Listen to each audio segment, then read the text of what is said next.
안녕하십니까. 카이낙 MBT 콜로키움에 오신 여러분들을 진심으로 환영합니다. 저는 오늘 사회를 맡은 한국원자력통제기술원 대연명팀의 정진호입니다. 반갑습니다. 본격적인 강의에 앞서 몇 가지 공지사항을 좀 말씀을 드리겠습니다. 오늘도 지난 두 차례와 마찬가지로 저희 수료증 발급 및 그 다음에 출석 확인을 위해서 접속하시는 여러분들께서는 접속자명을 학교 이름 언더바 그 다음에 본인 성명으로 변경을 부탁드리겠습니다. 그 다음에 몇몇 학교에서 지금 수업 대신에 이번 콜로키움 강의를 이제 대체해서 듣고 있는 학생들이 있다고 알고 있는데요. 그래서 수업 출석 체크 차원에서 저희가 이제 증빙 자료를 제출을 해야 합니다. 그래서 10시 30분에 접속자 기준으로 해서 저희가 스크린샷을 찍을 예정입니다. 그래서 학생 여러분들께서는 10시 30분에 접속 상태로 잘 되어 있는지 확인을 좀 부탁드리도록 하겠습니다. 두 번째로는 또 안내드릴 한 가지 사항이 있습니다. 저희 한국원자력통제기술원이 2021 국제 핵비확산 해관보 심포지엄을 다음 주 26일, 27일 수요일, 목요일 양일간 개최를 합니다. 일단 저희가 홍보 리플렛을 보면서 좀 말씀을 드리겠습니다. 저희가 지금 MBT 50주년과 그 다음에 오는 8월에 개최될 예정인 그 MBT 제10차 평가회의를 좀 대비하는 차원에서 이번 콜로키움도 지금 기획을 했었던 건데요. 저희가 동일한 차원에서 저희 2021 핵비확산 해관보 심포지엄을 개최를 하게 되었습니다. 주제는 MBT 체제의 지난 50년 동안의 성과와 한계를 되짚어보고 그 다음에 MBT가 지속 가능한 조약으로서 더욱 발전하려면 어떤 논의가 필요한지에 대해서 국내외 전문가들을 모시고 심도 있는 토의를 가질 예정입니다. 우리나라에서는 저희 한국원자력통제기술원 뿐만이 아니라 외교부, 세종연구소, 국립외교원 등에서 참여를 하실 예정이고 미국에서는 미국 에너지부, MIT, 카네기 재단, 그 다음에 국제원자력기구, 그 다음에 OECD, 그 다음에 UN에서도 전문가분들께서 참석을 하셔서 저희 심포지엄에서 다양한 주제로 MBT 관련된 논의를 진행할 예정입니다. 그래서 저희가 여러분들께 이 지금 홍보 포스터를 이메일로 등록해 주신 이메일로 송부를 해드릴 예정이고요. 그 우측 하단에 보시면 거기 사전 등록 링크가 같이 포함이 되어 있습니다. 그래서 그 링크를 통해서 등록을 해주신 분께 저희가 그 행사 당일날 접속이 가능한 패스코드를 송부를 드리도록 하겠습니다. 여러분들의 많은 참여 부탁드리겠습니다. 그 다음에 마지막으로 한 가지 더 말씀을 드리면 저희가 지금 세 차례의 콜로키움을 지금 진행을 하고 있는데요. 이 세 차례의 모든 강의와 이 모든 강의는 저희가 이제 콜로키움 종료 후에 저희 카이낙 유튜브 채널이 있습니다. 그 유튜브 채널에 각 강의별로 업로드를 할 예정이고요. 그래서 여러분들께서는 혹시 뭐 빠진 부분이 있다, 한번 더 듣고 싶은 부분이 있다라고 하신다면 저희 카이낙 유튜브 채널을 방문해 주시면 시청을 하실 수 있습니다. 그 다음에 저희 세 차례의 강의 자료도 PPT 자료도 저희가 등록해 주신 여러분들 이메일 주소로 3차 콜로키움 강의 후에 송부 드리도록 하겠습니다. 지난 두 차례 동안 저희가 콜로키움을 통해서 IAEA와 핵비확산 해관보 체제를 한번 살펴봤고 그 다음에 지난주에는 국제 핵군축 동향에 대해서 한번 살펴봤는데요. 이번에는 저희가 원자력 전공자가 알아야 할 원자력 수출 통제라는 제목으로 한국원자력통제기술원 양승효 수출입통제실장께서 강의를 해주실 예정입니다. 지난 강의에서 이제 우리가 MBT에는 3대 축이 있다고 배웠고요. 그 3대 축은 핵 비확산, 그 다음에 핵 군축, 그 다음에 원자력의 평화적 이용입니다. 그 중에서 이제 핵 비확산을 좀 살펴보자면 이 핵 비확산을 보장하기 위해서 우리가 보통 3대 수단이라는 것을 활용을 합니다. 그 3대 수단은 안전조치, 물리적 방어, 그리고 수출입 통제라고 설명을 드릴 수 있겠는데요. 안전조치와 물리적 방어 같은 경우에는 사실 대부분 원자력 발전소의 운영과 매우 밀접한 관련이 있는데 이 원자력 수출입 통제 같은 경우에는 원자력을 전공하시는 학생 여러분들의 일상생활과 그 다음에 또 졸업을 하시고 관련 분야에 취업을 하셨을 때 여러분들의 업무와 굉장히 밀접한 관련이 있을 수가 있습니다. 그래서 저희가 이번 세 번째 주제를 이렇게 한번 선정을 해봤습니다. 어떻게 연관이 있는지는 저희 양승윤 실장님께서 더욱 자세하게 이제 강의를 해주시겠습니다. 그러면 양승윤 실장님을 모시겠습니다. 잠시만 기다려 주십시오.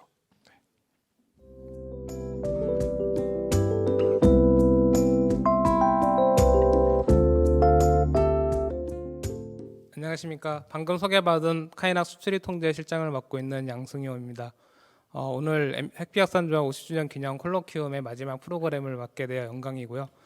이렇게 대학생 여러분들을 이렇게 비대면 방식으로라도 이렇게 많은 학생들을 만나게 돼서 이게 코로나 사태로 인한 이런 상황이 오히려 더 좋은 효과가 있지 않나 이렇게 생각이 듭니다. 그래서 오늘 시간에는 이제 원자력 전공자가 알아야 할 원자력 수출 통제에 대한 주제로 발표를 할 예정입니다. 저희가 이제 그 원자력 전공자라면 그 핵비확산 체제 내에서 이제 수출 통제, 특히 수출 통제가 지금은 기본적인 물질과 기술의 수출, 특히 외국인과의 만남 그리고 외국인과의 교류에 대한 부분까지도 전부 통제를 받고 허가를 받아야 되는 것으로 지금 국내법이 변경이 됐기 때문에 이 부분을 전공자 분들이라면 필히 알고 계셔야 됩니다. 그래서 이 부분에 대해서 오늘 핵비확산 체제 내 수출 통제 시작 그리고 국내법의 현황 그리고 실제적인 처벌 사례와 그리고 대처 방법 등에 대해서 오늘 안내를 소개를 드리도록 하겠습니다. 네, 오늘 시간은 일단 크게 6가지로 구성을 했는데요. 첫 번째는 원자력 에너지의 양면성입니다. 앞서 시간에서도 많이 이제 원자력에 대한 양면성에 대해서 많은 얘기를 했다고 들었습니다. 이 부분은 아마 간단하게 설명을 드리고 넘어가려고 하고요. 그리고 두 번째로는 국제 핵비확산 체제 역사, 전체적인 역사와 그 중에서 수출 통제 부분에 대한 역사에 대해 설명을 드리려고 합니다. 왜 수출 통제가 시작이 됐고 국내에도 이제 이런 제도를 적용이 됐는지 국제적으로 시작이 된 부분이기 때문에 역사를 먼저 일단 설명을 드리고요. 그리고 국내 법에서 이 부분 국제 핵비확산 체제 내에서 수출 통제하는 부분을 국내 법에서 어떤 식으로 제도를 운영하고 있는지 소개를 드리겠습니다. 그리고 네 번째로는 해당 제도에서 적용되는 전용 품목의 물품과 기술이 가장 핵심적인 부분이 4번이 될 텐데요. 여러분이 다루는 기술과 물품이 어떤 부분들이 이런 적용 대상이 되는지 설명을 드리고요. 그리고 5번에서는 이런 제도를 혹시라도 이제 지키지 못했을 때 어떤 벌칙이 있고 실제적인 처벌 사례가 어떤 일이 있었는지 설명을 드리려고 합니다. 그리고 마지막으로는 이제 전략기술 수출 통제 Q&A라고 해서 전략기술 부분은 상당히 좀 적용하기가 어려운 부분이 있습니다. 중간에 이제 설명을 드릴 텐데 이제 실제 사례를 통해서 어떤 부분을 통제를 받아야 되는지 이제 설명을 드리면서 마치도록 하겠습니다. 네. 첫 번째로 원자력 에너지의 양면성입니다. 특히 잘 아시겠지만 전공자로서 원자력이 가장 많이 사용이 되는 부분은 전기 생산 부분이 될 거고요. 그리고 이제 의학 분야에도 많이 사용하고 있습니다. 최근 정부 정책에 의해서 이제 원자력이 조금 분위기가 안 좋은 부분이 있는데 지금 전 세계적으로는 오히려 이제 저탄소 절감 때문에 원자력이 개인적으로 이제 수출 통제 실장으로서 수출이 오히려 지금 많이 활성화되고 있는 부분이 있습니다. 영국이라든지 미국 선진국들이 생각보다 많이 이제 원자력에 대해서 다시 시작을 하고 있고요. 우리나라도 개인적으로는 이제 전기 자동차라든지 이런 부분들이 실제적으로 활용이 되기 위해서는 야간에 전기자동차 충전을 하는 부분이 특히 필요할 것 같고요. 이 부분에 의해서 원자력 에너지가 야간에도 계속 생산이 되기 때문에 되게 좋은 시너지 효과가 있지 않을까 기대를 하고 있습니다. 그리고 의학 분야에서도 잘 아시겠지만 이제 선형 가속기라든지 이제 특히 이제 그 몸속에 있는 특히 암세포를 추정한다든지 이 부분들은 특별한 동위원소들이 필요로 합니다. 이런 동위원소들은 의료용 연구로라든지 이쪽에서만 생산이 되기 때문에 원자력은 필수적으로 현재 저희가 사용을 꼭 해야 되는 기술이라고 볼 수 있습니다. 다만 안타까운 거는 이 원자력이 저희가 평화적으로 이용만 할 때는 전혀 문제가 없을 텐데 이 부분이 이제 군사적으로 이용이 될 때가 이제 문제가 되는 거죠. 잘 아시겠지만 저희가 핵미사일이 가장 큰 문제가 될 텐데요. 일단 일본의 히로시마에 투하됐던 리틀보이라든지 펜맨, 플루토늄 폭탄이 이런 부분들이 역사적으로 크게 영향을 미쳤었고요. 이 부분이 실질적으로 어떤 만큼의 효과가 어떤 영향이 있었는지 그 간단하게 지금 저희가 준비한 영상이 있는데요. 영상을 토대로 핵폭탄의 위력에 대해서 간접적으로 한번 느껴보도록 하겠습니다. 잘 보셨나요? 영상이 뭐 끊기지 않았는지 걱정이 좀 되는데 일단 저도 볼 때마다 다시 느끼지만 핵폭탄의 위력은 너무 이제 위험하기 때문에 이렇게 영상으로서 한번 느껴봤고요. 그리고 이런 핵무기를 간단하게 설명을 드리면 이제 리틀보이 같은 경우는 고농축 우라늄 60kg 정도, 그리고 펜맨 같은 경우는 이제 플루토늄으로 한 6.2kg 정도 사용이 됐습니다. 그래서 이 핵무기의 가장 중요한 점은 이제 핵물질이겠죠. 그래서 이런 고농축 우라늄이 사용이 되는데 이런 고농축 우라늄은 이제 원심 분림 방법을 이용해서 기본적으로 천연 우라늄에서 농축을 이제 해서 만들게 되고, 플루토늄 같은 경우는 사용 해결료, 저희가 이제 경수로라든지 중수로에서 사용된 핵물질에서 나오는 플루토늄을 추출해서 만들게 됩니다. 그래서 이런 부분들은 이제 핵물질의 가장 문제점이자 위험한 부분은 저희가 어느 정도 사용하려면 농축이 필요합니다. 그래서 기본적으로 원자로 경수로에 사용하려면 2에서 5% 정도의 농축 정도가 필요하고요. 그래서 이런 부분들이 이제 농축이 되는 게 원심 분리 특성상 농축을 계속해서 해나가면 사실 농축도를 계속해서 올릴 수 있는 기술이 됩니다. 뭐 농축도를 정해놓고 올릴 수 있는 게 아니라 그 농축을 계속 해나가면 농축도가 올라가는 기본적인 원리를 가지고 있고, 그렇기 때문에 이 농축도를 제한하게 되는데요. 일단 우리나라 같은 경우는 현재 20%를 제한하고 있습니다. 한미 협정에 따라서 우리나라는 핵물질을 20%까지 이제 사용을 할 수 있는데 그 부분은 세계적으로 전원축 우라늄의 기준을 20%로 잡고 있습니다. 그 이하에서는 무기화는 불가능하고 경수로나 연구로에서 사용이 가능한 수준이다라고 해서 특히 핵 무기를 보유하지 않는 국가들은 보통 20%로 제한을 하고요. 그리고 그 이상에 대해서는 이제 무기급으로 넘어가서 농축도 불가능하고 사용하기가 어렵게 됩니다. 그래서 우리나라 같은 경우는 20%까지만 사용이 가능하다, 이렇게 알고 계시면 좋을 것 같고요. 경수로 원자는 보통 4%, 중수로 같은 경우는 천연 우라늄, 그리고 연고로 같은 경우는 한 19% 정도의 농축도를 사용을 하고 있습니다.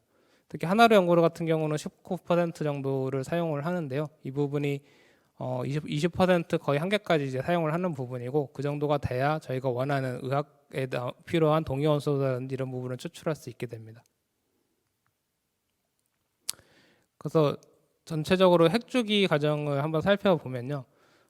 이제 많이 들어보셨겠지만 기본적으로 우라늄을 원광을 추출하고 그 우라늄 원광에서 정년 변환을 거쳐서 필요한 우라늄 원광에서 우라늄만을 추출을 합니다.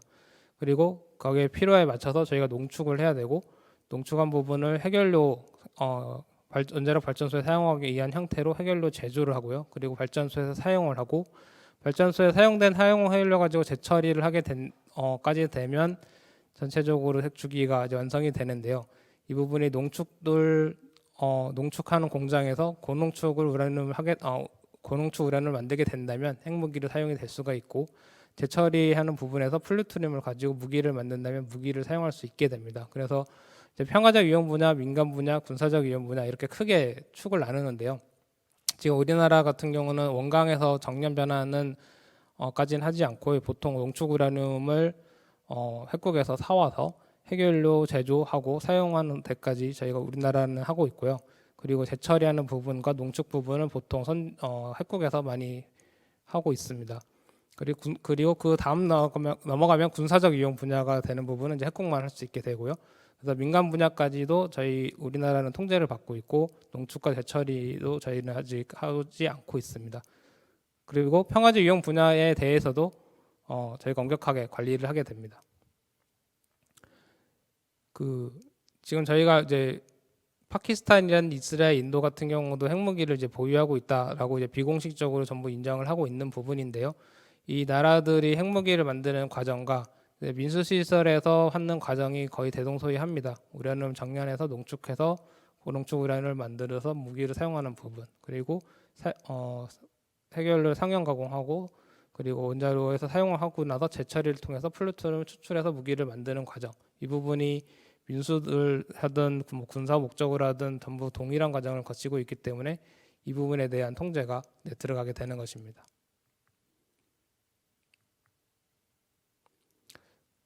그 국제편 세제 역사를 설명을 드리겠습니다.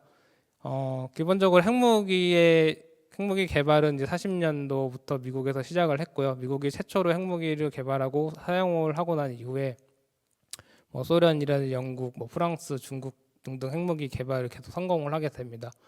그 이제 여기서 유명한 이제 아톰스 포 피스라고 많이 들어보셨을 것 같은데요. 미국의 아이젠하워 대통령이 유엔에서 주창했던 이제 원자력을 평화적으로 이용을 하게 해주자.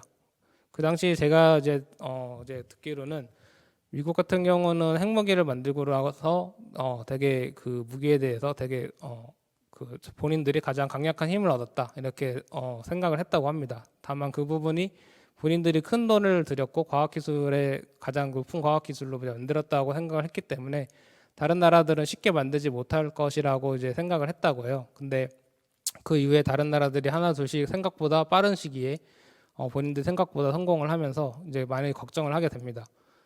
당장은 큰 강대국들이 성공을 했지만 이게 점점 나아가서 5대 강국이 아니라 뭐 10개국, 20개국 이렇게 퍼지다 보면 이게 걷잡을 수 없이 사용이 될 수가 있고 사용이 되다 보면 지구에 전 세계적으로 이제 큰 그 아까 보셨듯이 그 위력이 엄청난 위력을 갖고 있기 때문에 이제 문제가 많이 될 것이라 생각했고 미국 같은 경우는 그래서 차라리 평화적으로 이용할 수 있게 기술을 주겠다. 대신에 핵무기는 만들지 않도록 하자. 이렇게 해서 주창을 했었고요. 그리고 만들었던 게 IAEA입니다. IAEA는 국제적으로 안전조치를 전담하는 기구가 될 텐데요.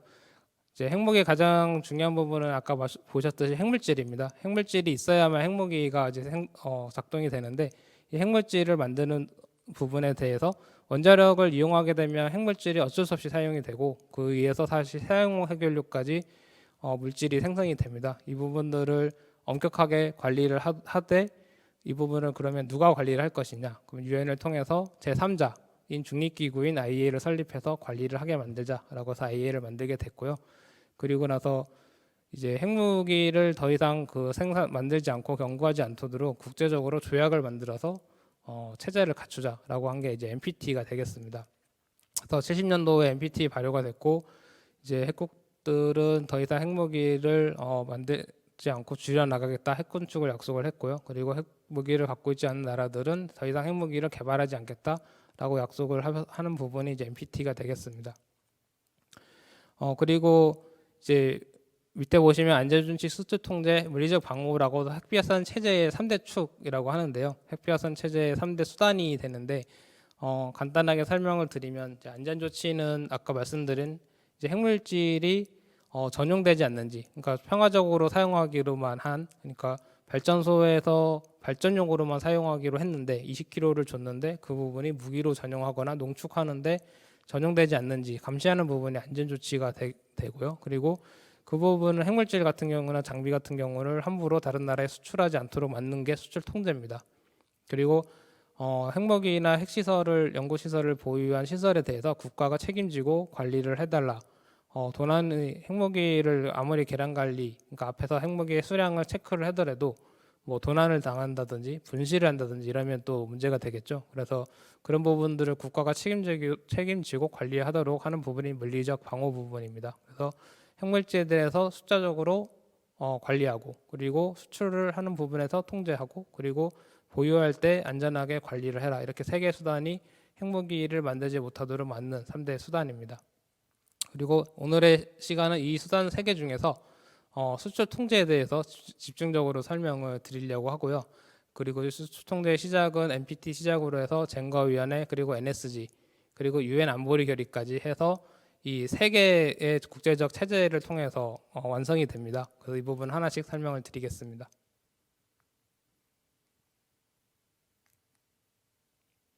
네, 먼저 아까 말씀드린 NPT입니다. NPT는 핵무기 보유국 당시 67년도 1월 1일 기준으로 핵 보유국에 대해서만 인정을 하고 그 이외의 나라에 대해서는 핵무기 개발을 하지 않도록 좀 막기 위한 국제적인 조약이 되겠고요. 아까 정진호 팀장이 설명을 드린 것처럼 MBT 3대 축으로서 핵무기 비확산, 그리고 핵군 축, 원자력의 평화적 이용을 보장하자, 이렇게 세 개 축이 됩니다. 현재 20년 기준으로 191개의 국가가 가입이 되어 있고요. 그리고 미가입국으로는 잘 유명한 국가들 중에서 인도, 파키스탄, 이스라엘, 북한 등이 있습니다. 그리고 NPT는 초범-2025년도에 2025년대 유효기간을 갖고 있었고 95년도에 일단 전원이 이제 무기한 연장해서 현재 저희가 계속 조약으로서 실효를 발휘하고 있습니다. 그리고 쟁거위원회를 좀 아시면 좋을 것 같은데요. FNT 3조 2항에 보시면 여기 영문으로 적어놨는데 모든 그 가입 국가들은 핵무기에 관련된 물질이나 그리고 장비에 대해서 안전지칙을 적용하지 않는 국가들에 대해서는 수출하지 말자라고 약속을 하게 됩니다. 이 부분이 수출 통제의 가장 시작점인 근간이 되는데요. 가장 먼저 생각을 해야 되는 부분은 어떤 물질이나 장비를 어떤 나라에 수출을 할 때 그 나라가 안전조치를 적용하고 있느냐, 특히 핵국이 아닌 비핵국에 수출을 할 때는 안전조치 적용이 가장 중요한 항목이 되고요. 안전조치가 적용되지 않는 국가로는 수출이 거의 불가능하다, 이렇게 알고 계시면 될 것 같습니다. 근데 다만 NPT에서 나온 이 쟁거위원회는 여러 가지 한계를 갖고 있는데요. 기본적으로 모든 나라가 가입돼서 NPT에 모든 나라라고 하는 부분은 핵 무기를 가지고 있는 나라, 그리고 그 원자력에 대해서 원자력을 전혀 하지 않는 나라들까지 해서 전체 190개 여객국이 가입이 되다 보니까 여러 가지로 제약을 많이 갖게 됩니다. 특히 여기서 그 NPT가 처음에 할 때는 이제 프랑스가 가입을 안 했었거든요. 그러면서 프랑스에 있는 기술과 물질들이 인도로 전용돼서 인도에서 핵실험을 성공하게 됩니다. 그 위에서 미국을 중심으로 캐나다, 일본, 주요 국가들이 런던에서 모여가지고 이렇게 수출 통제를 NPT 하에서만으로는 좀 어렵다라고 해서 원자력 기술을 실질적으로 수출이 가능한 나라들, 그러니까 NPT 같은 경우는 그냥 모든 나라가 가입돼서 수출 핵무기를 만들지 말자라고 약속을 했다고 하면 NSG 같은 경우는 핵무기의 어떤 원자력 관련된 기술과 물질을 공급이 가능한 나라들이 모여서 어떤 품목들을 수출을 통제할 것인지, 그리고 어떤 규칙과 어떤 기준을 가지고 통제를 할 것인지를 정하게 됩니다. 특히 이제 NPT의 한계점이라고 제가 봤을 때는 NPT가 국제 조약이 되다 보니까 어떤 의무 사항이나 어떤 품목을 추가를 할 때마다 모든 나라에 대해 동의를 받아야 되는데요. NSG 같은 경우는 일단 핵무기 그 원자력 기술을 제공이 가능한 나라들만 모였기 때문에 어느 정도 기술에 대한 그 이해도가 높은 편이 되고요. 그리고 어떤 기술의 위험성에 대해서 통제를 할 때 미국만 통제한다고 되는 게 아니라 미국만 혼자 통제를 했지만 다른 나라들이 수출을 해버리면 아무 의미가 없게 됩니다. 그래서 이것들을 다 같이 약속을 통해서 우리가 여기서 이제 안건으로서 통제 품목을 정하게 되는데요. 어떤 A라는 기술을 미국이 제안을 해서 통제를 하자고 제안을 했을 때 다른 그 비슷한 기술을 공급을 가능한 나라들 다 같이 우리도 다 같이 이 기술을 수출을 할 때는 똑같이 통제를 하겠다, 이렇게 약속을 하도록 정했던 이제 모임입니다. 여기는 쉽게 말하면 NSG는 원자력 기술을 가지고 있는 나라들이 모인 동아리 같은 약속이고요. 이 동아리 회칙으로서 이 회칙이 효과적으로 발휘하기 위해서는 국내법에 반영을 해서 이행하도록 하게 되어 있습니다. 그래서 자국법의 이 지침에 따라서 반영을 해서 이행하도록 하는 게 이 회원국에 대한 의무사항이 됩니다.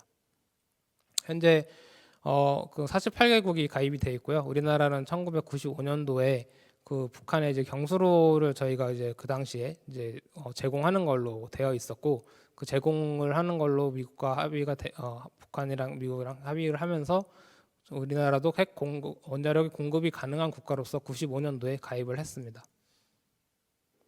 그래서 그 원자력을 하는 쪽 분신이라면 기본적으로 원자력 기술 원자력 통제 품목을 정하는 곳은 현재 NSG에서 한다. 이거를 꼭 기억을 하시면 좋을 것 같습니다.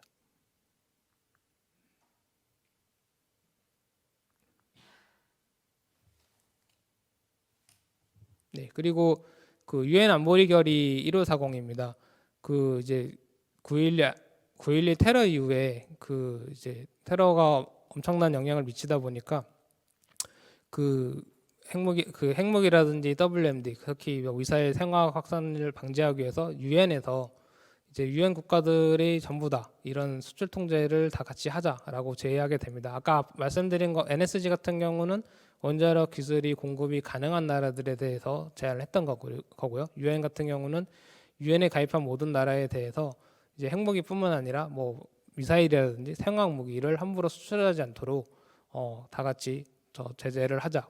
각각 나라에서 국내법으로서 제재를 하자라고 해서 약속을 했어서 결의가 됐던 부분이고요. 이 부분까지 해서 NPT, NSG, 유엔 안보리 결의까지 해서 핵폐하선 체제가 어느 정도 수출 통제 체제가 완성이 됐다고 보고 있습니다.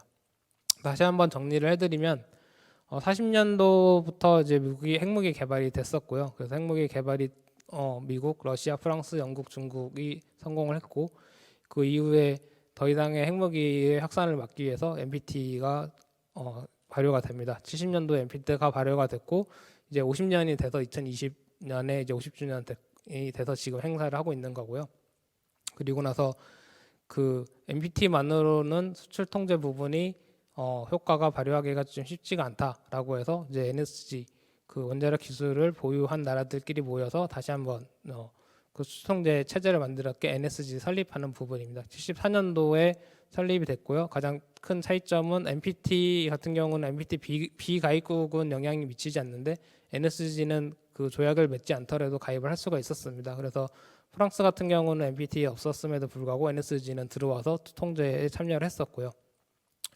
그리고 나서 핵무기의 개발이 이제 완전히 막을 수 있지는 않았었습니다. 인도라든지 이스라엘, 북한이라든지 이렇게 지금 핵무기를 개발을 사실은 비공식적으로 한 나라들이 있는데 이 부분은 그 개인적으로는 이런 체제가 있었기 때문에 이 정도로 막았다라고 생각을 하고 있습니다. 이렇게 없었으면 더 많은 나라들이 핵무기를 만들고 되게 위험한 상태가 됐을 텐데 이런 체제와 이런 활동을 통해서 제한을 많이 걸어도 되게 어렵게 막았다 생각이 들고요. 그리고 리비아라든지 이런 부분들에 대해서는 또 핵무기가 이제 없어진 나라들도 있습니다. 이렇게 여러 가지 체제를 갖고 막았음에도 불구하고 사실 아까 말씀드린 것처럼 핵 확산이 안 일어나진 건 아닙니다. 이렇게 AQ의 칸이라고 되게 유명한 사례가 있는데요. 파키스탄의 그 과학자고요. 이 부분이 유렌코에서 이제 농축 기술 쪽에서 연구원으로 일을 했었고 제가 이제 듣기로는 그 도면들을 농축 관련된 기술 도면들을 파키스탄 쪽으로 이제 유출을 했습니다. 그래서 그 유출을 해서 장비를 개발해서 농축해서 핵포탄 실험까지 성공한 대표적인 사례가 되겠고요. 그리고 파키스탄 쪽에서는 사실은 본인들만 만든 게 아니라 그렇게 한 이후에 리비아라든지 이란 그리고 심지어 북한까지 본인들이 만든 기술을 판매를 하고 이렇게 핵 확산을 퍼뜨리는데 큰 사건을 만들어내게 됩니다. 그래서 이런 부분이 수출 통제에서는 각 나라들이 책임을 지고 이 부분을 이런 것들을 이제 못하게 막으려고 하는 거고요. 그럼에도 불구하고 이런 사태는 아직도 현재도 일어나고 있다고 생각은 합니다. 다만 수출 통제에는 한계점은 있지만 그래도 이런 게 있기 때문에 저희가 핵무기 확산을 최대한 막고 있다 이런 걸로 이제 이해를 하고 계시면 될 것 같고요. 그리고 앞에서 설명드린 거는 이제 국제적으로 수출 통제를 왜 해야 하는지 그리고 어떤 체제가 있는지 설명을 드렸고요. 이런 부분들이 국내에서 법으로는 어떻게 들어와서 어떤 제도로 하게 되는지 설명을 드리겠습니다. 그래서 앞에서 말씀드린 것처럼 이제 원자력 수출 통제 다시 한번 정리를 해드리면 가장 중요한 거는 핵물질 전용이 되지 않도록 막자. 핵물질이라는 게 이제 수출로서 많이 이제 이동이 되고 그리고 그걸 위한 장비라든지 이런 것들이 이제 수출이 많이 되는데 이것들을 함부로 수출되지 않도록 막는 거고요. 그리고 수출을 금지하는 거는 아닙니다. 수출을 금지하는 게 아니라 이런 어떤 일정한 조건을 맞추고 나서 수출을 할 수 있게 해주겠다 하는 거거든요. 그러니까 쉽게 말해서 A라는 사람이 B라는 사람한테 물건을 판매를 할 때 국가가 중간에 중재를 해서 안전하게 목적에 맞춰서 사용을 하는지 평화적으로 사용을 하는 건지 그리고 계량 관리는 안전조치는 적용이 되는 건지 그리고 또 다른 사람한테 혹시 재판매를 할 때는 원 수출국한테 이제 뭐 이렇게 확인을 받아라 이런 식의 제이전 통제가 들어가게 되는데요. 중간에 국가가 민간이 수출하는 사업에 따라서 끼어들어 가지고 이제 이런 것들을 관리하게 되는 체제라고 생각을 하시면 됩니다. 그래서 이런 부분들은 말씀드린 것처럼 지금은 가장 NPT라든지 UNSC 1540이라든지 IA 전면 안전주의 협정이라든지 기본적으로 국제적으로 이제 지켜야 할 약속들이기 때문에 이것들을 안 하고 이제 수출을 한다고 하는 부분은 국제적으로 큰 문제가 될 수 있고요. 외교적으로, 뭐 안보적으로, 그리고 이런 부분들이 혹시라도 문제가 되면 뭐 저희가 잘 아는 상황이지만 북한의 경제적 제재라든지 이런 부분도 저희도 함부로 수출하게 되면 그런 부분이 문제가 될 수 있습니다. 그래서 이런 것들을 국내적으로 관리하기 위해서 기본적으로 저희가 전문 판정 수출화가 상하화가 뭐 정부 보증, 핵물질 요건 확인 이런 제도를 갖고 있는데요. 다시 뒤에서 자세하게 설명을 드리겠습니다. 전문 판정이라고 하는 거는 뒤에서 제가 그 원자력 전용 품목에 대한 어떤 물품에 대해서는 뒤에 다시 설명을 드릴 텐데 실제로 수출하고자 하는 품목이 이 전략 물자, 그러니까 원자력 수출 통제 대상이 되는지를 확인하는 부분입니다. 기본적으로 자가 판정이라고 해서 스스로 판정하는 게 있고요. 그리고 전문 판정이라고 해서 현재 원전 전용 품목은 저희 카이나기 하고 있고요. 그리고 산업용 이중 용도 품목은 코스티, 그리고 군용 물자는 다파라고 해서 방위사업청이 하고 있습니다. 그래서 이 세 개 기관에 수출하는 품목에 대해서 문의를 해가지고 이 부분이 전략 물자가 맞는지 확인하는 게 전문 판정이 되겠고요. 원자력 전용 품목 같은 경우는 중간에 정부가 엄밀하게 관리를 해야 되기 때문에 자가 판정을 인정하지 않고 전문 판정만을 허용하고 있습니다. 그래서 뒤에서 나중에 설명을 드리겠지만 어떤 의문사항이 있을 때는 항상 전문 판정을 통해서 판정을 받으시면 됩니다. 그리고 수출허가는 아까 그 전력물자에 해당이 됐을 때 원자력 전용품을 수출하는 경우에 원자력 안전위원회를 통해서 허가를 받아서 수출을 할 수 있게 되는 부분이고요. 아까 말씀드린 것처럼 전략물자 수출하기 위해서 가장 중요한 부분은 평화적 사용을 하겠다, 안전조치를 적용하겠다, 그리고 제이전 통제를 받겠다 등의 약속을 받아야 됩니다. 이 부분을 민간 기업한테 약속을 받는 게 아니라 그 원자력 기술이나 원자력 핵물질을 수입하는 국가로부터 받는 거고요. 그래서 A라는 기업이 B라는 기업한테 이제 수출을 할 때 각국의 정부, 뭐냐 우리나라라고 하면 우리나라 정부가 B라는 수입국한테 요청을 해서 약속을 받게 되는 부분입니다. 그래서 기업한테 받는 게 아니라 정부 대 정부로서 받게 되는 거고요. 그 역할을 원자력 안전위원회가 외교부를 통해서 수행을 하고 있습니다. 그리고 밑에 허가의 종류가 여러 가지가 있는데요. 사실 기본적으로는 원자력에서는 개별 수출허가, 그리고 맨 뒤에 있는 원자력 플랜트 기술 수출 허가까지만 알고 계시면 될 것 같습니다. 그 중간의 허가나 경유 환자 허가는 저희 원자력에서는 잘 일어나지 않고요. 기본적으로 품목을 한 개 단위 또는 기술의 전적으로 큰 계약 단위로 수출을 받는 개별 수출 허가가 될 거고요. 그리고 플랜트 사업을 저희가 최근에 이제 여러 가지 발전소 수출을 많이 하고 있는데 이 부분을 일괄해서 수출하는 게 원자력 플랜트 기술 수출 허가가 있습니다. 그래서 기본적으로는 그 수출자가 이제 이런 부분을 할 때는 이제 원안을 통해서 그리고 외교부와 수입국을 통해서 보증을 받아서 허가 처리를 하고 있고요. 이 부분 이렇게만 알고 넘어가겠습니다.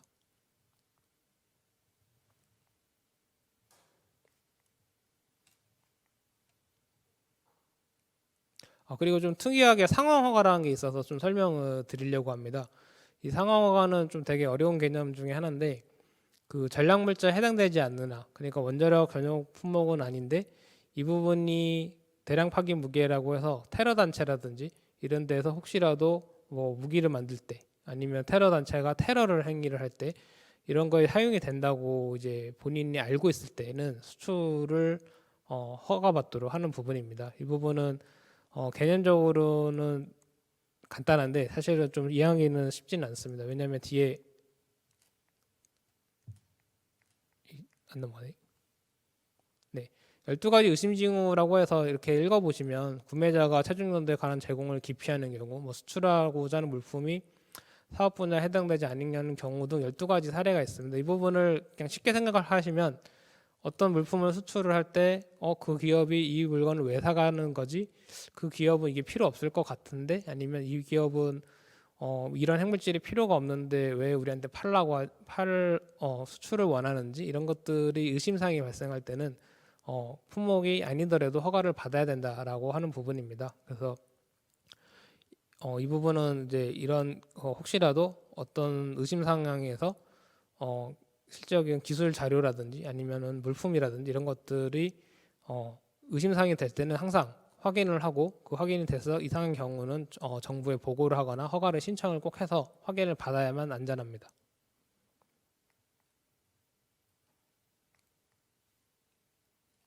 네, 그리고 다음은 이제 핵물질 수출 요건 확인이라고 있는데요. 핵물질을 다루는 연구실이나 이런 경우는 아마 해보신 분들이 있을 것 같은데 그 연구실에서 핵물질을 수입해서 사용을 하는 경우가 있습니다. 이런 경우는 저희가 아까 말씀드린 모든 부분은 전략물자 같은 경우는 그 수출 통제를 하는 부분이었고요. 저희가 물질을 보낼 때 또는 기술이나 장비를 보낼 때 허가를 받으라고 했던 부분이고 이 부분은 저희가 수입을 할 때입니다.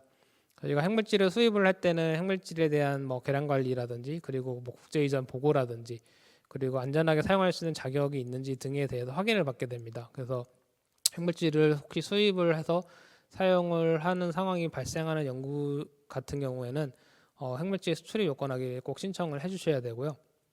그리고 그 핵물질을 또 필요에 의해서 수출을 할 때는 또 수출도 요건 확인을 받아야 될 수도 있습니다.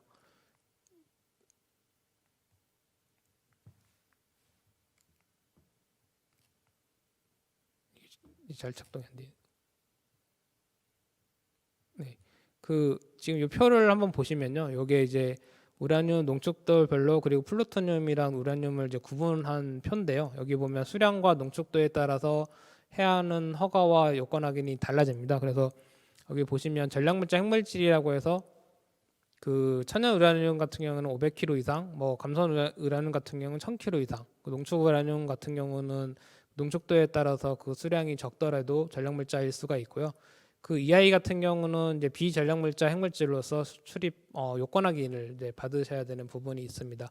그러니까 수입할 때는 항상 수입은 핵물질 수입 요건 확인을 받으셔야 되는 거고 수출을 할 때는 수출 허가 또는 수출 요건 확인을 받으셔야 되는 부분입니다.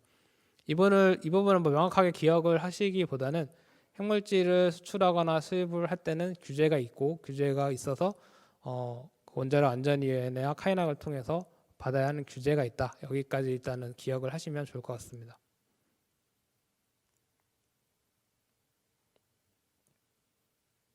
이 부분은 스킵을 하겠습니다. 그리고 여기서 하나 이건 전체적으로 우리나라가 관리하고 있는 그 수출 통제에 관한 전체적인 법령 현황인데요. 아까 말씀드린 것들은 원자력 안전위원회는 원자력 전용 품목 NSG에서 지정한 품목에 대해서 관리를 맡고 있고요. 그리고 그 밖에도 사실은 이 말고도 WA라든지 그리고 미사일 쪽 생화학 무기 그리고 원자력에서 산업용 이중용도 품목 같은 경우는 산업통상자원부에서 관리를 하고 있습니다. 그래서 다만 두 가지가 겹칠 때는 한 군데서만 허가를 받게 되는데 원자력 전용 품목은 원자력 안전위원회고 나머지의 품목들은 산업통상자원부 그리고 방산물자 같은 경우는 방위사업청 이렇게 기억을 하시면 될 것 같습니다. 기본적으로 원자력 분야이기 때문에 원자력 안전위원회의 통제를 받는다. 이렇게 기억을 하시면 될 것 같아요. 네, 다음으로는 그럼 이렇게 원자력 천연 품목의 대상이 어떤 물품과 어떤 기술이 있는지 설명을 드리겠습니다. 기본적으로 원자력 전용 품목은 트리거 리스트라고 하는데요. 여기서 말하는 트리거 리스트의 의미는 이 물품들을 아까 말씀드린 것처럼 NPT에서 비핵국에 대해 수출을 할 때는 안전주치가 되는 경우에만 수출을 할 수 있도록 하고 있습니다. 그 말은 즉시 이런 물품을 어느 나라가 안전주치를 안 하고 있을 때 이 물품을 수입을 하려면 안전주치를 해야만 이제 이 물질들을 수입할 수 있게 됩니다. 그래서 이거를 안전주치를 유발한다고 해서 트리거라는 이름을 쓰고 있고요. 그리고 트리거 이것들을 포함된 전체 목록을 합쳐서 이제 리스트라고 하고 그래서 트리거 리스트라 부르고 있습니다. 그래서 원자력 여기서 저희가 이제 이거를 구분하기 위해서 여러 가지 코드를 사용을 하는데요. 보통 5자리 코드를 사용하고 있고 이 코드는 EU에서 만든 코드입니다. 이 코드를 우리나라도 적용을 그대로 하고 있고요. 그래서 0A001이라고 하는데 이제 앞에 있는 0은 전체 산업 분야를 말하고요. 0은 원자력, 뭐 1은 뭐 이중 쪽의 다른 산업들을 말하게 됩니다. 그리고 A, B라고 해서 뭐 계통 장비를 구분하게 되고요. 그리고 001부터는 그 이제 001, 002 이렇게 개수로 넘어가게 됩니다.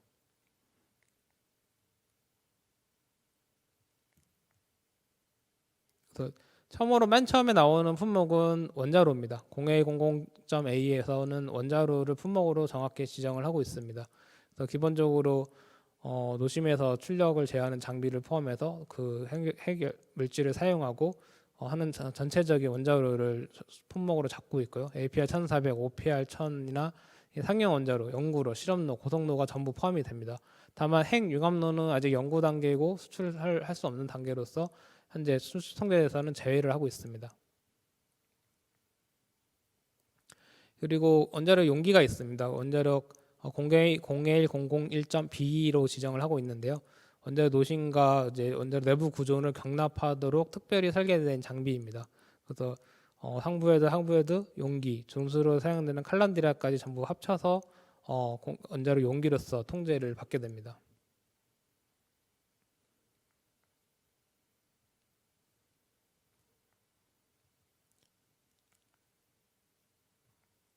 네, 그리고 해결료 고양기가 있습니다. 이 부분은 원조로에서 연료를 장전하거나 인출할 때 쓰이는 장비를 말하는데요. 이 경수로에서 사용되는 장비는 제외가 됩니다. 기본적으로 여기서 말하는 장비는 중수로는 기본적으로 사용 중에 해결료를 교환을 해야 되기 때문에 이 부분은 그러니까 그 사람이 들어갈 수가 없고 고방사능 상황에서 그 장비 핵물질을 해결료를 교환하게 됩니다. 그래서 기본적으로는 원격 장비를 사용하게 되고요.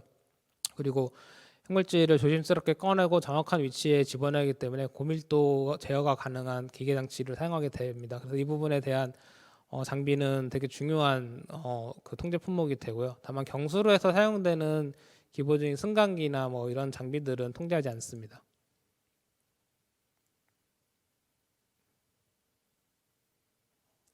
그리고 원자로를 제어하기 위한 제어봉 및 장비, 원자로 노심 출력을 제어하기 위해선 제어봉이 필수적으로 사용이 되는데요. 그 제어봉 같은 경우 그리고 제어봉에 필요한 운전 기계 장치, 뭐 안내관까지 전부 통째로 다 허가를 받아야 되는 품목입니다.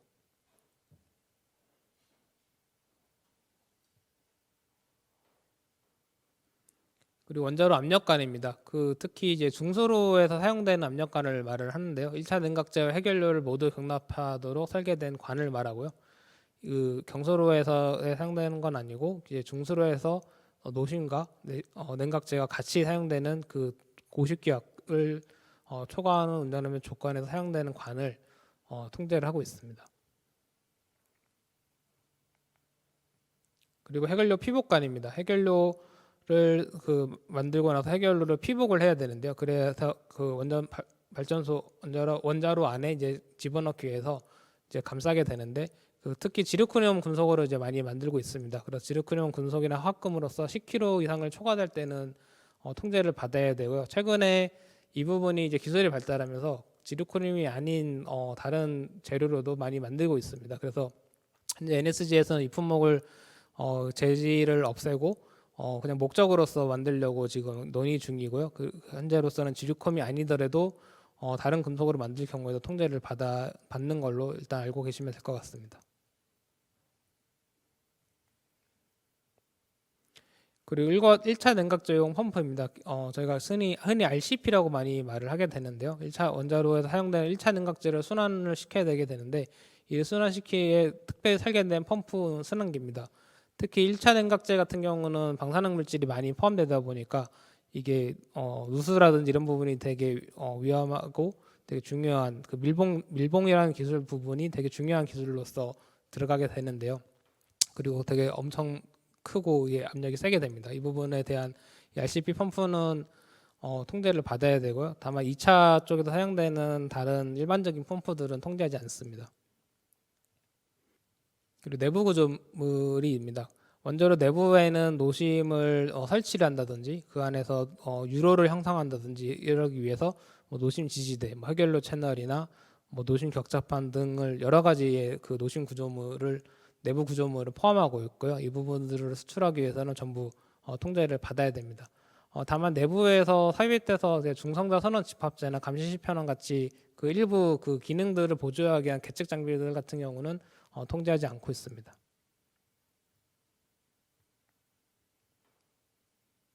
네.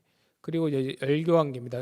그 원자로 경수로 같은 경우는 1차에서 냉각된 거를 열광기를 통해서 그 증기를 발생하게 되는데요. 이 부분도 그 이제 통제 대상이 됩니다.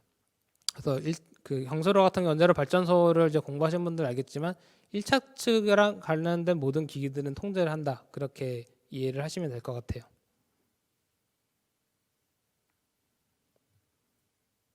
그리고 1차 측에서 중상자 검출기, 그 원자로 노심내 출력을 제어하기 위해서는 이제 중상자의 준위를 판단을 해야 되는데요. 이것에서 특별하게 설계된 준비된 검출기가 들어가게 됩니다. 그래서 이렇게 검출기 같은 경우도 이제 통제를 받아야 되고요. 그리고 외부 열 차폐체, 원자로 열 손실을 감소하기 위해서 그 바깥에다가 이제 외부 열 폐체를 만들게 되는데 이 부분도 전부 통제의 품목으로 들어가게 됩니다. 그리고 앞에 부분은 저희가 0A 파트라고 해가지고 경수로나 일반적인 원자로에서 사용되는 품목들을 말한 거고요. 그리고 0B 파트 같은 경우는 앞에서 설명드린 핵물질을 생성하거나 동위원소를 그러니까 분리 재처리하는 부분, 뭐 변환 공장, 그리고 중수나 중수소를 만드는 공장, 그 해결료 가공 공장 등 재처리나 변환 공장에 대해서 0B 파트로 관리를 하고 있고요. 이 중에서 우리나라는 0B 005에 대해서만 현재 기술을 보유하고 있습니다. 나머지는 현재 허용이 되지 않고 있고요. 그래서 0B 005 같은 경우를 다시 한번 보시면 해결료 공장에서 압분, 소결, 연마, 밀봉, 조립 등 혹시 KNF에 나중에 취업을 하시게 되면 아마 보시게 될 텐데 해결료를 생산하는 부분, 뭐 소결체를 검사하거나 밀봉하는 장비들, 그리고 이런 해결료를 밀봉 핵물을 검사하는 장비, 그리고 조립하는 장비 전부 통제 대상입니다. 이 부분을 국내에서만 사용할 때는 문제가 없는데 이런 장비들을 혹시 수출을 하게 된다. 그러면 이제 통제 품목으로 관리가 돼야 됩니다. 그리고 이제 공시라고 하는 부분은 이제 핵물질입니다. 앞부분에 대해서는 핵물질을 다루는 장비들에 대한 통제였고요. 그 공시 같은 경우는 실제 핵물질을 대해서 통제를 하게 됩니다. 아까 말씀드린 것처럼 천연 우라늄은 500kg 이상, 뭐 감선 우라늄은 1000kg, 토륨은 1000kg 이상에 대한 통제를 한다라고 일단은 기준을 가지고 있고요. 이게 농축도가 이제 올라가면 그 56g 이상에 대해서는 전부 통제를 받게 됩니다. 이 부분은 이제 유효기라는 것들은 이제 I에서 정한 기준이고요. 농축도의 제곱으로 나눠서 가지는 이제 수치인데 그 농축도가 높아질수록 수량이 적어도 이제 통제 품목으로 포함이 되게 됩니다. 특히 플루토늄 같은 경우는 이제 50g이 넘으면 기본적으로 통제가 돼야 되고요.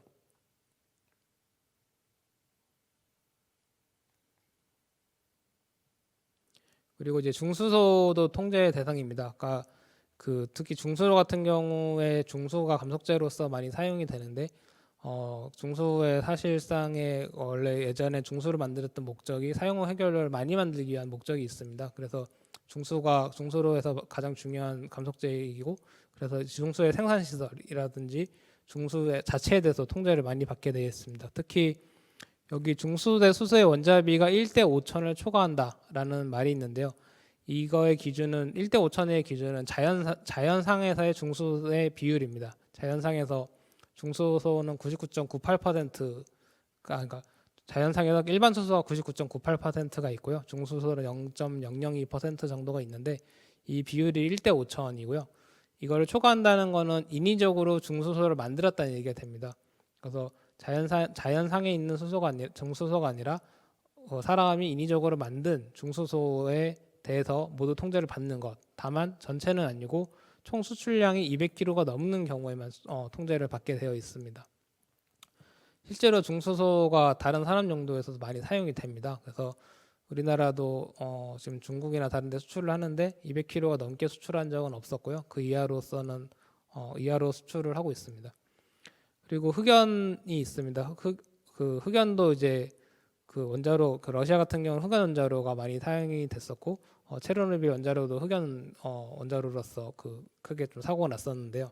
그래서 원자로의 흑연이 이제 사용이 되는데 이제 순도가 OPPM보다 높을 때, 그러니까 순도가 되게 좋은 순도인 경우에 이제 통제를 하게 되고요. 그리고 1kg 이상을 초과해야 됩니다. 다만 이 부분은 최근에 바뀐 거는 이 흑연이 태양광에서 태양광 파넬을 만들 때도 지금 사용이 많이 되고 있습니다. 그래서 이 부분이 이제 NSG에서 좀 변경이 된 게 원자로에 사용되는 경우에만 통제를 한다라는 제한이 달렸습니다. 지금 여기는 지금 표기가 안 됐는데 일반적으로 재생에너지 쪽에서 사용이 될 때는 1kg이 넘어도 통제하지는 않고요. 원자로에 사용이 될 때는 통제를 받아야 됩니다.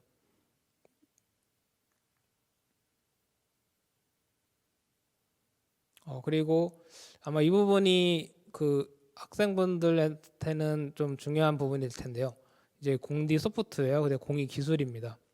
아까 품목과 관련돼서 여러 가지 소프트웨어가 있거나 아니면 기술, 여기서 말하는 기술 같은 경우는 뭐 뒤에서 좀 더 설명을 드리겠지만 뭐 기술 자료 그리고 뭐 기술 지원을 포함해 가지고 이런 것들을 전부 통제를 받아야 됩니다. 그러니까 앞에서 말한 품목과 관련된 어떤 소프트웨어나 어떤 문서 같은 경우는 전부 관련이 있다 이렇게 생각을 하셔야 되고요.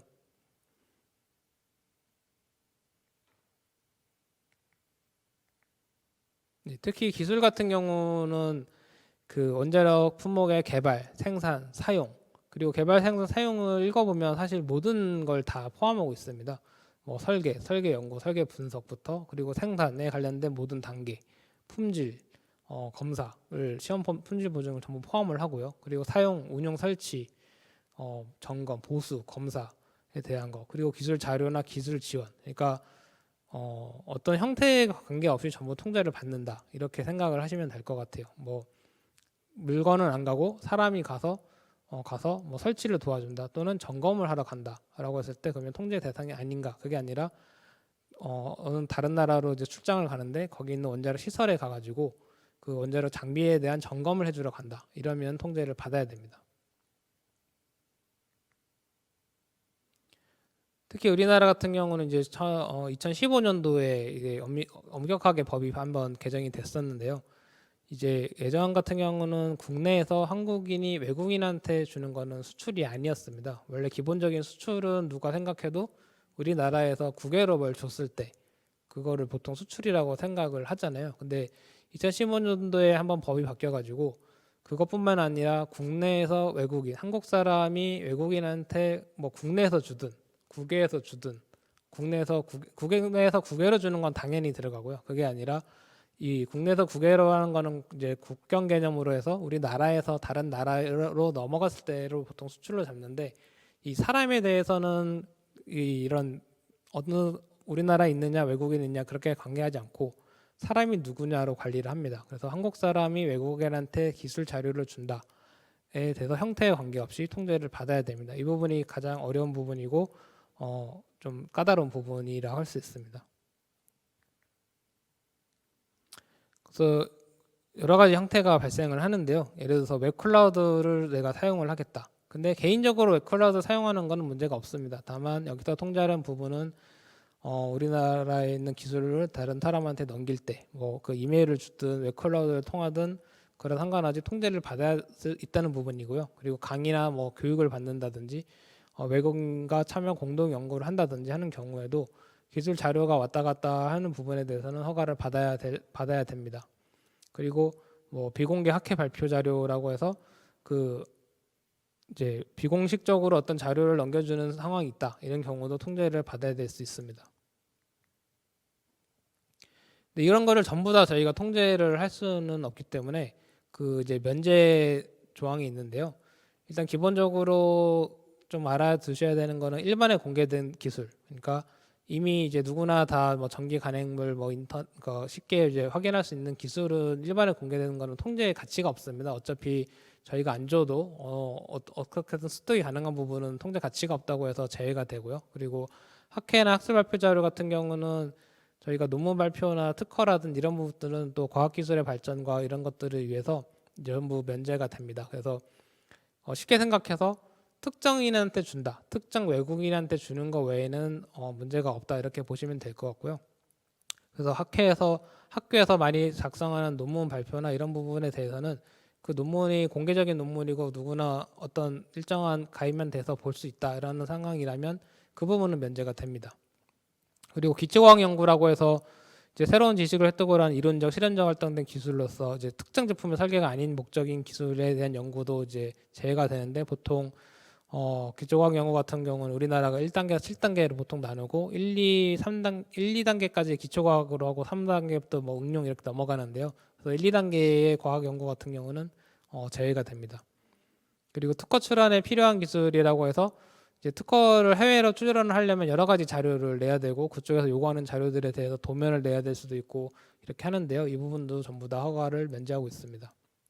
그리고 이제 허가의 대상이 아니라 이미 허가를 득한 물품의 설치나 유지 보수에 관한 기술이라고 해서 쉽게 말해서 뭐 자동차를 수출했는데 자동차를 운전하기에는 운전 사용법이라든지 뭐 간단한 정비 보수에 필요한 뭐 매뉴얼 같은 경우는 자동차에 포함된 걸로 봐서 면제를 하고 있습니다. 다만 그 이상 뭐 자동차의 엔진을 개조하는 기술이라든지 예를 들어서 그런 경우는 여기에 포함되지 않고요. 그 이미 제공한 물품을 유지하거나 뭐 사용하기 위한 기본적인 자료들 같은 경우는 면제를 하고 있습니다.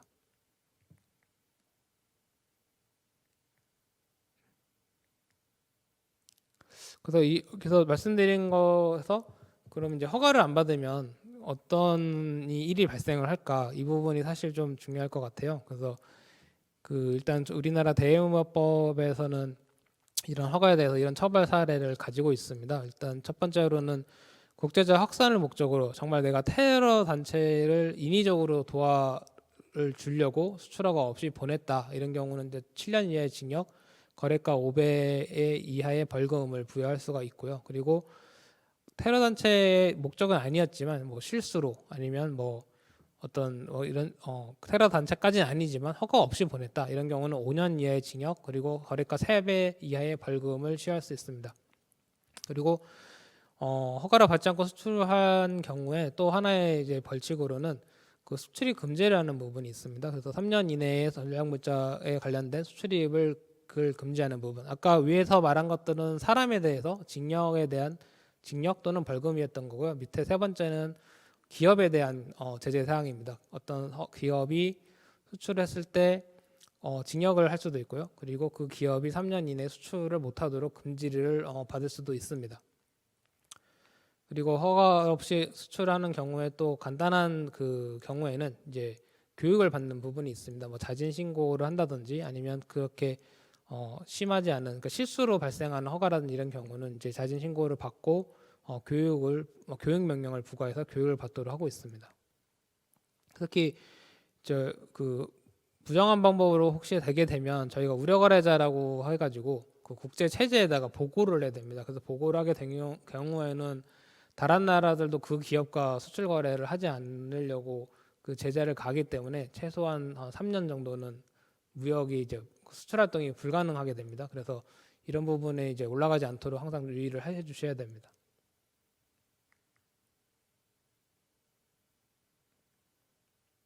그래서 실제적으로 이런 걸로 위반했을 때 어떤 처벌이 있었는지 대표적인 이제 해외 사례 그리고 국내 사례를 설명을 드리려고 하는데요. 이거는 최근에 있었던 일 중에 하나인데 이제 미국의 그 중국에서 천인 계획이라고 해가지고 아마 인터넷 검색하면 바로 여러 가지 자료들을 볼 수가 있는데요. 중국에서 전 세계 여러 나라 연구나 과학자들한테 이제 돈을 제공하고 그에 대한 뭐 기술 자료나 어떤 그런 것들을 제공을 받은 사례가 있습니다. 그래서 지금 뭐 이 부분은 이제 유명하게 나온 사례인데요. 찰스 리버라는 하버드대 교수가 중국 천인 계약서를 맺었고 계약서에 서명을 했고 그에 따른 자금을 지원을 받았습니다. 그리고 자금의 지원에 따라서 기술 자료를 중국에 제공을 했고요. 이 부분이 이제 연방 검찰에 이제 그 하버드대에서 자진으로 위반 사실을 공지를 했고 이 부분들에 대해서 검찰에 체포된 사례가 있습니다. 그 천인 계획 한번 검색하시면 여러 가지 위반할 게도 많이 있고요. 그리고 테네시대 교수가 이제 중국과 이란 국적의 외국인에게 기술 데이터를 불법으로 이제 전송한 사례입니다. 이건 원자력은 아니지만 미 공군의 군용 무인 항공기 기술이고요. 이 부분은 미국에서는 아이타르라고 해서 통제를 하는 이제 규정이 따로 있는데 이 부분의 허가에 위반 사항이었고요. 이 부분을 이란 국적이나 중국 외국인에게 기술 자료를 제공했다는 이유로 징역 48개월을 선고를 받은 사례가 있습니다. 그리고 미국 핵물질 개발 기술 지원 사건입니다. 미국의 알로인호라는 사람이 미국 에너지부, 미국 같은 경우는 원안위의 역할을 하는 역할이 이제 뭐 NRC가 있고 에너지부가 있는데요. 기술 수출에 대해서 에너지부가 이제 맡고 있습니다. 그 에너지부의 허가 없이 중국에 있는 발전소에 특수해프는 물질이 개발 생산을 위한 기술 지원을 수행을 했고요. 전문 인력을 파견하고 해석 프로그램 코드 그리고 전용 물질의 기술 지원을 한 사례가 있습니다. 그래서 징역 2년, 집행유예 1년 그리고 벌금을 부과를 받았습니다.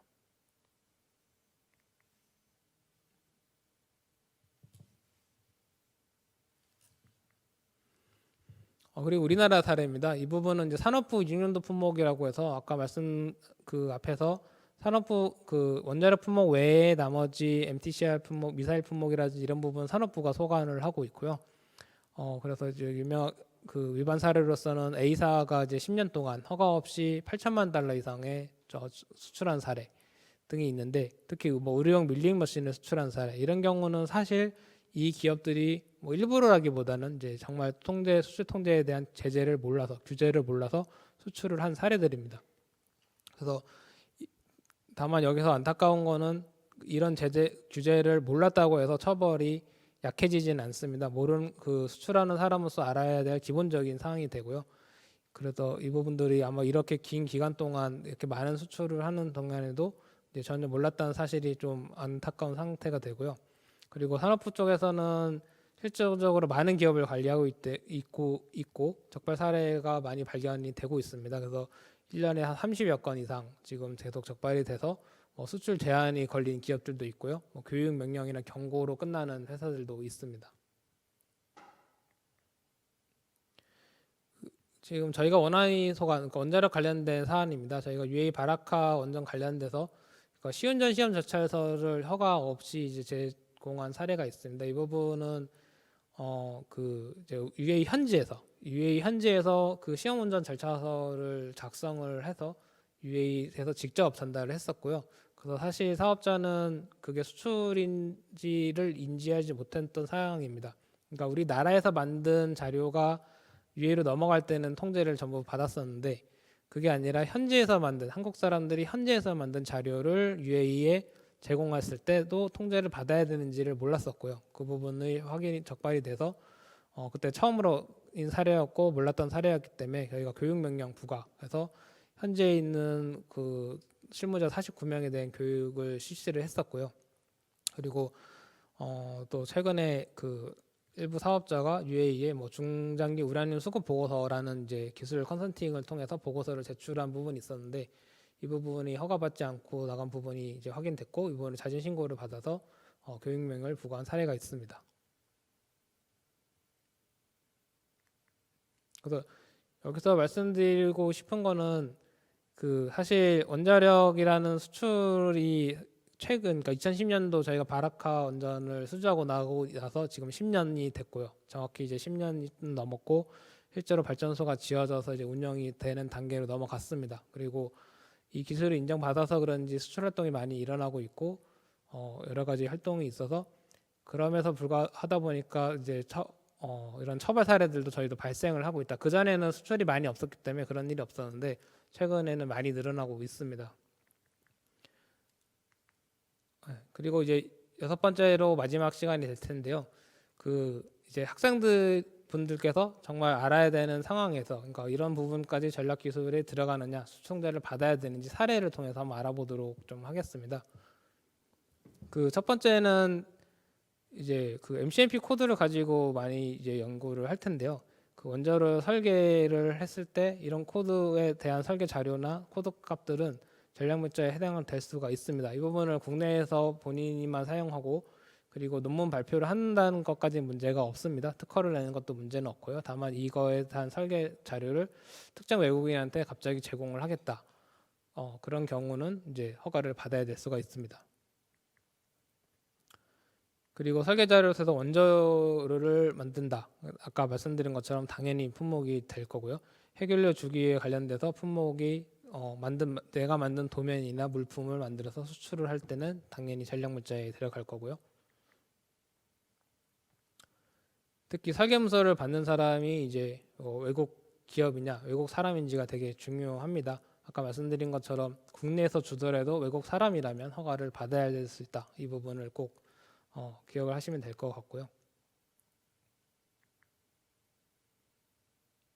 네, 특히 이제 요즘 같은 경우는 지금 저도 구두로서 설명을 드리고 있는데 이제 현재 거의 법적으로는 말로써 전달하는 기술 내용에 대해서도 허가를 받게 되어 있습니다. 다만 말로써 전달하는 부분이 기술을 실질적으로 전달하는 데는 한계가 분명히 있고요. 기본적으로는 어떤 도면이라든지 자료를 통해서 자료를 주면서 설명을 하겠죠. 그래서 그런 부분은 그런 자료로서만 저희가 관리를 하고 있고요. 근데 정말 어떤 경우에 정말 구두로만 설명이 가능하는지 잘 모르겠습니다. 기술에 대한 어떤 코드 값을 말로만 설기는 쉽지 않지만 그래도 구두로서 설명하는 부분도 필요한 경우는 허가를 받아야 됩니다.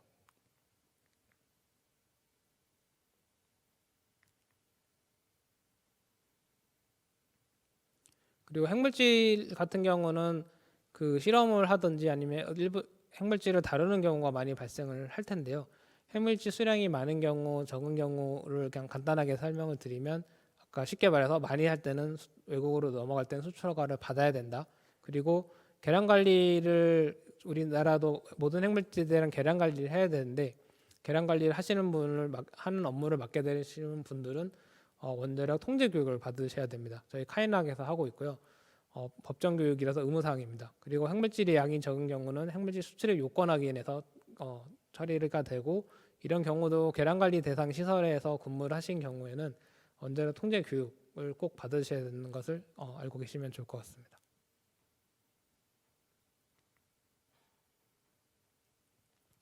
그리고 전력물자 해당 과제에 공동으로 참여하는 경우가 있습니다. 지금 여러 가지 과제를 같이 하는 경우가 있는데 이게 같이 한다는 게 경우에도 허가를 받아야 되냐 저쪽도 주고 우리도 주는데 이런 문제가 있는데 이 부분도 허가를 받으셔야 됩니다. 일반적으로 공동 연구를 하더라도 우리가 만든 자료나 기술 내용을 저쪽에 전달하고 그쪽도 주고 이렇게 관계가 될 텐데요. 이런 부분이 서로 주고받으니까 안 하는 게 아니라 어떻게 보면 서로 둘 다 해야 돼. 둘 다 저쪽 나라도 저희 쪽에 수출 허가를 요구할 수가 있고요. 우리나라도 수출 허가를 받으셔야 됩니다. 여기서 말하는 이터 사업 같은 경우는 이터 사업 자체의 품목이 통제 대상이 아니기 때문에 해당이 없는데 그렇지 않는 경우에 공동 연구를 하는 경우도 허가를 받으셔야 됩니다.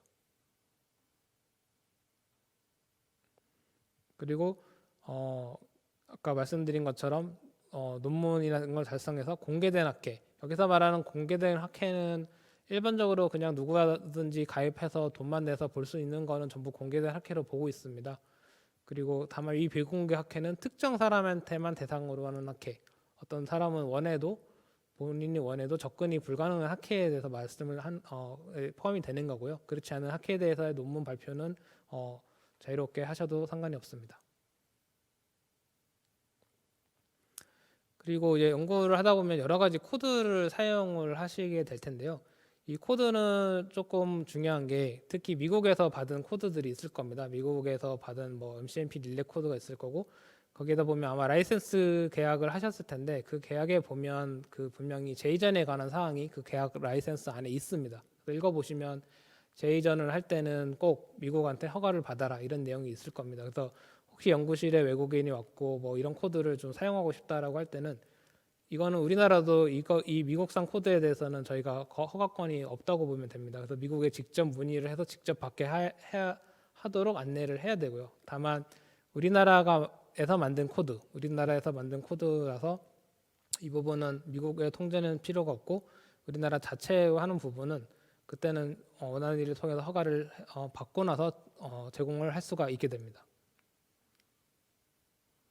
그래서 말씀을 드리면 이제 원자력 기술 이전 같은 경우는 여러 가지 형태가 있고 이전 방법에 대해서 이제 국내에서 외국인한테 주는 부분도 있고 그다음에 말로 전달하는 부분, 그다음 코드를 카피해서 주는 이메일로 주는 부분 되게 여러 가지 형태가 있는데 이 부분이 쉽게 말해서 외국인한테 어떻게든 준다 이러면 통제가 대상일 수가 있는 부분이고요. 다만 그 품목이 전략 물자인지 있냐 아니냐 이 부분을 꼭 확인을 하셔야 됩니다. 그래서 이 부분은 본인이 개인적으로 판단하는 부분은 좀 어렵고, 그리고 그에 대한 법적인 어떤 그 책임을 지기가 어렵기 때문에 저희 원자력 한국통제기술원과 원자력안전위원회를 통해서 꼭 받으시면 좋을 것 같고요.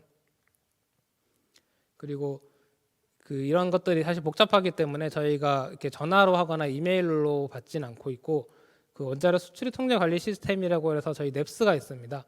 그래서 인터넷에서 넵스 또는 뭐 www.nes.go.kr로 들어오시면 가입하시고 이제 문의를 할 수가 있습니다. 그리고 아까 말씀드렸던 전문 판정, 수출허가, 핵물질 수출 요건 확인 등등 민원 신청도 이 시스템에서 전부 할 수 있고요. 다른 정보라든지 문의 사항 이런 부분도 전부 관리를 하고 있습니다. 그래서 이 넵스가 이 원자력 수출 통제를 하시는 분들이라면 이 넵스를 꼭 기억을 해주시면 좋을 것 같습니다.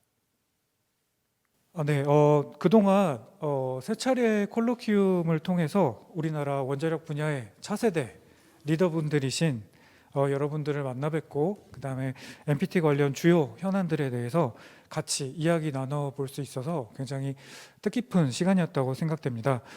세 차례 그 콜로키움 강의 내용은 카이나 유튜브 채널에 업로드될 예정입니다. 중간에 놓친 부분이 있다거나 아니면 한 번 더 찾아보고 싶으신 부분이 있는 그런 학생분들께서는 유튜브 영상을 확인을 부탁드립니다. 궁금한 점은 댓글 남겨주시면 답변 드리도록 하겠습니다. 또한 저희가 오프닝에서 말씀드리고 또 채팅창으로도 안내를 드렸던 그 핵비확산 해관보 심포지엄, 다음 주에 개최되는 심포지엄 관련 주요 세션 내용도 이제 저 유튜브 채널에 업로드될 예정이니까요. 관심 있는 분들은 구독해 주시면 손쉽게 영상을 시청하실 수 있습니다. 지난 3주간 함께 해주신 여러분들께 진심으로 감사드립니다. 저희는 더 좋은 프로그램을 기획해서 여러분들을 다시 찾아뵙도록 하겠습니다. 그럼 카이나 NPT 콜로키움을 여기서 마무리하도록 하겠습니다. 여러분 감사합니다.